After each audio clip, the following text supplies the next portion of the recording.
एक मोदी जी को ले लो, योगी जी को ले लो, इनके अंदर देश भावना, देशभक्ति की भावना है, सेवा करने की भावना है। तो इन लोगों ने सेना को भी मजबूत किया।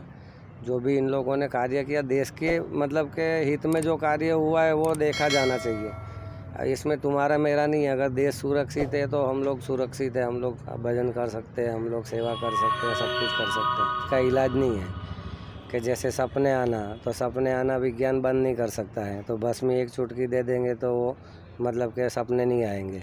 अच्छा, तो किसी को डर लग रहा है तो बस में दे देंगे एक चुटकी गुरु महाराज के नाम से, तो डर नहीं लगेगा। नमस्कार दोस्तों, मेरा नाम है अमित गैरोला और आप लगातार सुमित के चैनल पर देख रहे हैं बाबा का इंटरव्यू। तो आज हमारे साथ ऐसे ही नागा साधु हैं, चलिए हम उनसे बातचीत करते हैं। नमस्कार बाबा जी, क्या नाम है आपका? दिगंबर श्री कृष्णपुरी। आप कहाँ से आते हैं बाबा जी? अभी तो मैं कुंभ मेले से यहीं हूँ, हरिद्वार में। जी, हरियाणा रहता हूँ। तो आप कुंभ मेले ही में ही यहाँ आए, पहले उससे पहले नहीं आए? नहीं, हरिद्वार तो हमारा गुरु स्थान है ना, अखाड़ा है, निरंजनी अखाड़ा है। तो आप आते जाते रहते हैं, कुंभ से यहीं पर हैं? हाँ, कुंभ मेले से यहीं पर है। नहीं तो स्थान में रहते हैं, अपने स्थान में रहते हैं, वहीं भजन करते हैं। तो बाबा जी, आप शुरू से ही नागा साधु का भेष धारण कर रहे हैं, कब से आपने स्टार्ट किया ये सब? हमने गुरु महाराज को तो समझ लो गुरुकुल में पढ़ाई करी है। जी। तो इसके लिए गुरु महाराज का सानिध्य तो बचपन से है। जी।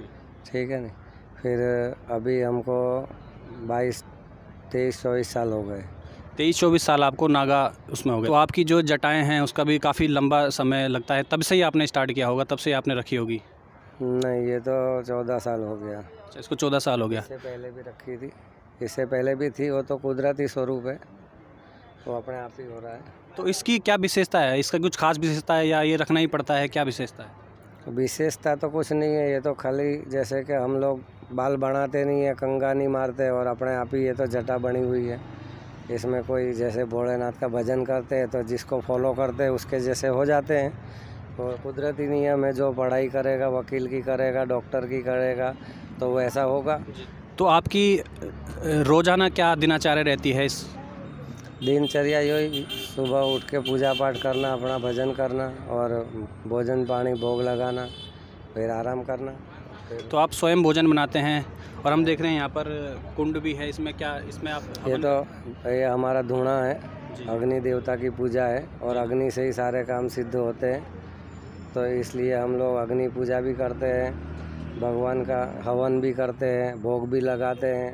तो ये जो भस्मी है, वो जो भी लोगों को कोई परेशानी होती है, जैसे कि जो विज्ञान के पास भी मतलब कि इसका इलाज नहीं है कि जैसे सपने आना, तो सपने आना विज्ञान बंद नहीं कर सकता है। तो बस में एक चुटकी दे देंगे तो वो मतलब के सपने नहीं आएंगे। अच्छा, तो किसी को डर लग रहा है तो बस में दे देंगे एक चुटकी गुरु महाराज के नाम से, तो डर नहीं लगेगा। किसी का मन काम नहीं करता है, कि जब काम करने के लिए मन नहीं करता है तो वो उसको बस में खिला देंगे तो अपना बढ़िया से काम करेगा। तो जो विज्ञान के पास नहीं है वो हमारे पास है। तो जो विज्ञान के पास नहीं है वो आपके पास है। तो यही आपकी सिद्धि। तो सिद्धि प्राप्ति इसमें क्या होती है बाबा जी? सिद्धि प्राप्ति होती है या अपना आप ज्ञान होता है, क्या होता है? रोज नित्य क्रम ही सिद्धि है। आप कोई भी कार्य नित्य क्रम से करो तो आपको सिद्धि अपने आप मिल जाएगी। उसके लिए आपको किसी से मांगने की ज़रूरत नहीं पड़ेगी, क्योंकि आपको वो कार्य हस्तगत हो गया या आत्मसात हो गया। इसके लिए आप उसमें से ही आपका जीवन यापन उसी में से चलता रहेगा। तो हम देख रहे हैं कि आपने कुटिया भी बनाई हुई, तो इसमें आपने स्वयं बनाई है ये? नहीं, कुटिया तो बनवाई है, स्वयं नहीं बनाई है, बनवाई है। तो आप जो दिनचर्या आपकी रही होगी या जहाँ आप रहते होंगे, इसमें कुछ सरकार का कुछ आपके लिए सुविधाएं हैं या आप स्वयं अपना? सुविधा यही है कि सब हमको मतलब कि कोई कुछ बोल ही नहीं रहा है। जैसे हम अपना भजन कर रहे हैं, हमको कोई डिस्टर्ब नहीं कर रहा है, तो सुविधा ही है। देश की सुविधा कर रहे हैं तो फिर हमारी ज़रूरी क्या है, हम तो अपने आप ही कर लेंगे। तो सरकार से खुश हैं आप? मतलब सरकार से आपको कुछ नहीं चाहिए? सरकार तो अपना काम कर रही है, वो जो लोक सेवा है वो कर रही है, तो उनको सहयोग करना चाहिए, उनके साथ में अपने को भी लगना चाहिए। सबका दायित्व है, ये हम नागरिक है तो हमारा पहला कर्तव्य यही है। फिर बाद में हम जो भी कुछ है अपनी जगह पर है, पर पहले तो देश के पे सोचना पड़ेगा ना।